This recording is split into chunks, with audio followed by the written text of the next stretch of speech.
What a great night. Thanks for the hospitality.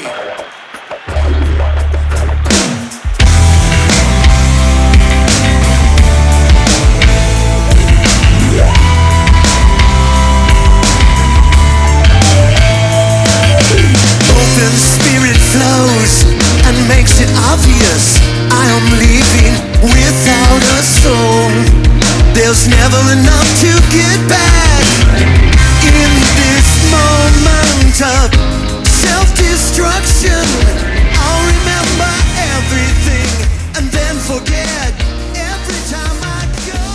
Hello, this is not goodbye. Well, actually, I met Ted through Steve Boyce. And Steve Boyce has done a lot of work with Ted, being out in the Northwest. They kind of hooked up and done some things. And so kind of indirectly, we kind of met up with Ted Stockwell that way. It was through Steve Boyce. They were working on some projects. Steve was doing some studio work with Ted, I think, you know. We had the Merkaba. We had Merkaba going, which was a band that released a CD. I won't get into that right now at this time, but in actuality, we were out, we were doing gigs, we released a CD. The didgeridoo player from Merkaba actually ended up leaving the band, and at that point we were into discussing what we were going to do moving forward. Just what are we going to do if we're going to stay together? And Ted offered some services and some ideas, and so we had exchanged some music and started doing some recording. And yeah, that was just a first step, I think. Yeah. It was just kind of indirectly that way. Yeah. When did you guys do the Merkaba record? Merkaba came about in the mid-90s. Not the mid-90s. Go with Wow. that. One of the drum tracks was done here, and Alan came to, we're here in Water Street Studio. Alan came here and recorded the drums here. I engineered that. And Merkaba as it was, which included Rick Hogan, who's one of the writers on Origins.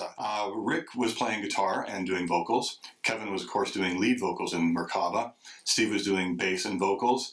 And then you had the guitar player, or sorry, the flute player and a didge player, right? Yeah. Chetan, the flute player. And on that particular track, you guys had a rotating series of drummers, and Alan played on that track, which was done here. So really, that was, Treason was going during that time. So Alan had played on the first Treason record, and Carl Haug was the guitar player who played with me. I played keyboards. Carl played guitar in Treason, and Alan played drums on the very first Treason record, on a song called Bus Stop Door. What was the song that Alan played on the Merkaba record? Aloria Mali. There you go. Aloria Mali. It was a long one, I remember that. And you know, as you bring that up, it ends up as there was a lot. You know, Alan White was kind of the glue in between there, because Steve was friends with Ted, and we both they were friends with Alan White, and of course great Yes fans, which most people are. But it was indirectly through that Alan, it was kind of, there was a Treason and Merkaba thing. So it was Treason and Merkaba, and Alan was kind of, because of his friendships with Ted and Steve, was kind of going in and doing some things, playing some music with them. And then indirectly, that's kind of how it, you know, the downslide of Merkaba, Treason's kind of up in the air. Yeah. In a way of direction, and then we kind of incorporated. Yeah. That was kind of an origin there. Yeah, it was. I think that was a bit of an origin. I think it was. You know? Nice turn of phrase. Yeah. So I knew Alan since the early 90s. He had come to Microsoft, of all places, right around the time that they released, they actually had not released Talk. And Mike Tiano, who was running one of the Yes, I think he was running the Yes website at the time, was looking for people who could engaged with Alan at an engineering and technical level in regards to the recording industry. And I had the studio actually up and running by that point, and I had done session work in Toronto and played in Canada in recording studios. So I had at least a working knowledge, enough to be dangerous, let's say. And so I ended up meeting with Alan, and there was a panel that Mike put together, and I was one of the guys on the panel. And Alan and I struck up a friendship afterwards. And we ended up, Alan and I separately ended up going out and grabbing beers and just talking. He was very curious about technology. He was curious about what was going on with Microsoft, the socio-political aspects, the tech that was being created, and applications. So that's how Alan and I started our friendship. Alan and I were playing together. So when Alan would need a keyboard player, I ended up playing live a lot with Alan, all through Puget Sound area. And then I ended up started going on tours with Alan. For me, it was a great, being able to lift up the Wizard's curtain and look behind and see what the great Oz actually had. So during that time, I got to know all of the guys in Yes. Of course, that was the Trevor period. I got to know Tony Kaye, who's a great friend of mine today.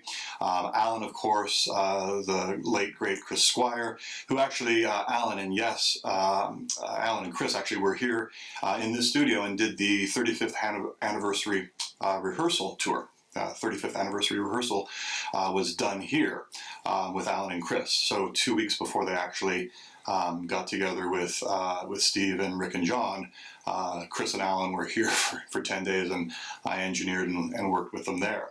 So I had this long history of going out on tour with Alan. There was a time in '98 when I was in Japan, my first time in Japan, as a matter of fact. And Igor Koroshev, another good friend of mine, had problems with immigration, and Chris and Billy and Alan said, "Hey, you're going to have to be up on stage. Why don't you get ready for rehearsal?" That was one of those, are they joking or are they serious? Luckily, I never found out. Igor showed up, and it was great. We had a great time in Japan. It was a great tour, and it was the end of the Open Your Eyes tour. Billy Sherwood was also a great friend of mine because Alan White connected me with that. And Billy mixed and played bass on a couple tracks on the very first Treason record as well. So Alan and Billy played on the first Treason record. And through, we actually went down to LA. That's how I got to know Billy Sherwood really well, which is kind of interesting what happened for the more drama tour. There's another story there that we'll share later on. So that's how I knew Alan. That's how I met Kevin, which was they being the remnants of Merkaba, had started working on material. This is actually now the Origins record. And it was Kevin singing, Alan playing drums, Steve Boyce doing bass and some guitars, and they had roughs done. And Steve called me up and said, "Hey, we're not quite sure what to do with this. Would you consider adding some keyboards and stuff on it?" And I had a lot of fun with it, to be honest. I added keyboards, and then I started playing guitars on it, and I just figured, what the hell, let's just scribble on this and have fun. Fully expecting them to say, "You're out of your mind, you're crazy," because it was a definite different direction than Merkaba. And gave it back to Steve, and I laughed, and I said, "Well, thanks for this. I know you won't use it, but what the heck, I had a great time." And I heard that they loved it.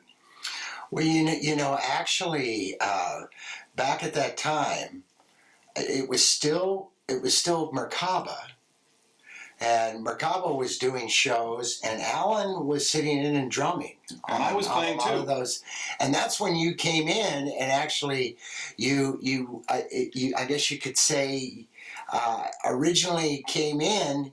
It was a Merkaba. We were all Merkaba, Oh. and then we kind of took it from there and went outward, and it became White. So it became more of that focus on more the direction of Alan White, and him doing a solo project in a way, I guess, but it was that whole incorporation of Merkaba. And a lot of it is, when you get down to the elementary part of it, is it's music. I mean, people getting together, and that's always been the way for a lot of people. you meet a lot of people through the years, and you mix up and you meet people, and you might start, if you're writing something together and you endeavor, and then it's what transpires out of that is that's the beauty of being involved with this. Yeah. Is all in all, sometimes the names might have more value, but indirectly it's playing music together and releasing it Right. for other people to enjoy. Yeah. And so that's really how we got to all meet. I was part of Merkaba on a couple different instances. Alan was part of Treason on a couple different instances. We played shows together. There was a lot of times where Steve would be playing bass, I'd be playing keyboards, Alan would be playing drums, and sometimes Kevin would be singing. We might have Roger Fisher on guitar. We might have who the heck knows on guitar.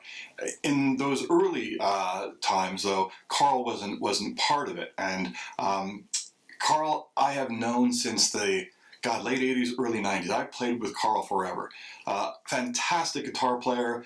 When I play guitar, I always modeled myself after Carl, the great Carl Haug. He has a great feel. His solos are majestic and powerful, and there's an emotion and passion in his playing that is something I've always aspired to. And from a keyboard point of view, having a guitar player that is that powerful is just fabulous to play with.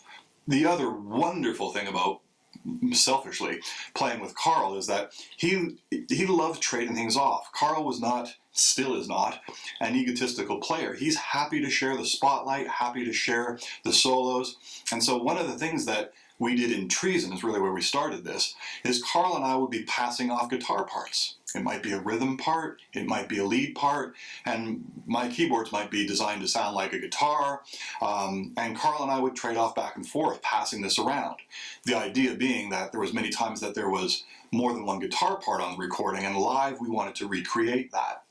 We took that same thing in White, and we'll talk about that when we take a look at the recordings. There was some really great stuff that we did that I know Alan really got excited about it, and I think the other guys did too. I think Kevin really could feel the energy between Carl and I, and so there was some great things there, and which is one of the reasons why I really wanted to bring Carl into the fold. And so, that's how I know Steve, how I know Carl, how I know Alan, and how I met Kevin, and Kevin, how he met everyone else. Now, the other person that is not in White proper, the original version, is Rick Hogan. And as Kevin talked earlier, Rick Hogan, great writer, really great guy, wonderful spirit, positive energy. And Rick brought some great songs and a lot of energy. Rick and I actually wrote a song called Shine together, and he really was an important part of this whole process, of the birthing process, really. Definitely one of the fathers, I guess you would say. And Origins has got an album's worth of his material that, in this case, was the four of us had done. Carl hadn't joined yet. And he's also very, very important to this entire process. So I think that's kind of how we know each other. Yeah? Well, yeah, and it's Carl's interesting because at that point, that was actually the crossroad. When Carl came in, that's when Richard Wayo Hogan left. And so that, when Wayo Hogan left, that was the end of Merkaba. Because he was the integral part. He was the grandfather. Right. And the father of Merkaba. Yep. Sure. The most prolific songwriter of it. And a great guy, and a dear, dear friend of mine forever. Mine too. Has been for years. I've known him 30 years. I've known Wayo Hogan. And at that point, Merkaba had ended, he was moving on, and Carl came right in. Right there, and then there was White. So the whole idea of, the concept at first was White, Alan White. And then, of course, it went into a lot of other ideas that could have happened with at that time that we were going to do. But, originally it was like, hey, this all kind of came together. We liked each other a lot. We were having fun. We got together, came down in the studio, started doing it, and it was working. Yeah. You know? Yeah, I mean, there was a transition period when Rick decided to move on. And during that time, guitars were split between Steve Boyce and I. Steve handled some of the acoustic rhythm. I handled some of the acoustic rhythm and the electrics. And on Loyal, I think I ended up playing half of the guitars on the tracks on Loyal until we really realized that we needed a player of Carl's prowess, magnitude, and power to come in and really put it over the edge. From was it a consciously decision that we were going to sound like such and such? No, I don't think that was ever the case. As Kevin said, that there was definitely the personalities that you hear. And from my point of view, I look at it that the aggressiveness that I always instilled in Treason and Carl as well, that part of Loyal and White Songs, the live recording, you really hear that aggression from Carl and I bringing that. And then you really hear this fantastic melody and this sensitivity that Kevin brings. And you take a look at a track called Rite of Rain, and it just touches your heart. And that's really Kevin and Steve, the melodic and that sensitivity that they bring, that they are masters of. And it was a piece that Carl and I didn't have in spades. We could probably fake our way through it. But those guys, they really brought that in spades. They're also right there with us when we needed to be large and pounding. And Alan White, I mean, you take a look at the stuff that he's done with John Lennon and George Harrison, some of the softer stuff, to the large productions of Gates of Delirium, or these huge anthemic drum productions that Alan is known for. Complex rhythms, incredible crescendo of sound and percussion, and Alan fit very comfortably between those two parts and was a fantastic bridge. Alan's rhythm also was great. Carl tends to be a player who plays behind the beat, and if you listen to Alan White's snare, he's comfortably and confidently behind the beat on the snare. He's right there with the kick, and it's a beautiful, beautiful thing that Alan brings. Why he's one of the greatest drummers in rock ever. That fit Carl and actually made Carl energized, as well as it really lifted Carl's performance, because those two really locked together. So there were some really great things about how we all worked together, and the original version of White was pretty much based upon that. After I left, the great Jeff Downs came in and took over keyboards, and I'm sure it's well documented how Jeff knows everybody. Jeff is a great friend of mine as well. I met him a couple years after you guys released the first White record with Jeff playing keyboards. Gracious, wonderful, talented guy. I couldn't have been happier to have a guy of his caliber step into the keyboard role. So that's pretty much how all of this, it's kind of the extended players. I guess the only person we haven't talked about, Kevin, is Cooper Edens. Well, yeah, and before we go there, because let's save that one, because there was something interesting, and that was our connection. Yeah. So, what formulated and was probably, I feel, had a big bearing on when White first started out was Ted and I had known each other and we were working together, but Ted had these musical landscapes of songs that you had done and had finished, and I was listening to them, and one of them was Ride of the Rain, and I said, "Wow!" I go, that keyboard part is great. I go, but so you don't have any words and melody on that yet? And he said no, and I took it. And it was just a beautiful piano piece. But it was Ted and I working together on Ted had already had the music for it and had it together. And that kind of spearheaded a lot. So indirectly, it's kind of like Wayo Hogan with Merkaba, was this whole thing wouldn't have formulated from that. And really indirectly, this whole white thing wouldn't have formulated from actually Ted. And then, ultimately it was, I seem to think, was our connection, of working together. Before that, Merkaba was all, and how we segue into Cooper Edens, was a lot of, it was Cooper Edens and Wayo Hogan compilation coming together, right? It was their songwriting, which was Cooper Edens with the lyrics, and then Richard Hogan put the music and the melodies behind. He would take Cooper Edens' words and he would play them into music. And so Steve was in on that too. And Steve and Cooper Edens and Wayo Hogan have been together many, many years, going back to the 80s, the early 80s, and probably beyond. They're Northwest natives. Have been friends forever. I know Cooper Edens and Wayo Hogan have definitely been together, friends going back into high school in the Seattle area. But Cooper, Gary Drager, his pen name is Cooper Edens, is a prolific storybook writer, children's storybook writer. And you can Google him. He's there. He's written many books. He's also a very insightful individual who I've always liked his lyrics because they had a meaning that I was seeking. I call them seeking lyrics. They have depth to them. And as a singer, if you have that opportunity, that's what I like to sing about, is actually going inward and taking that journey. So Cooper Edens is right in that wheelhouse. Yeah,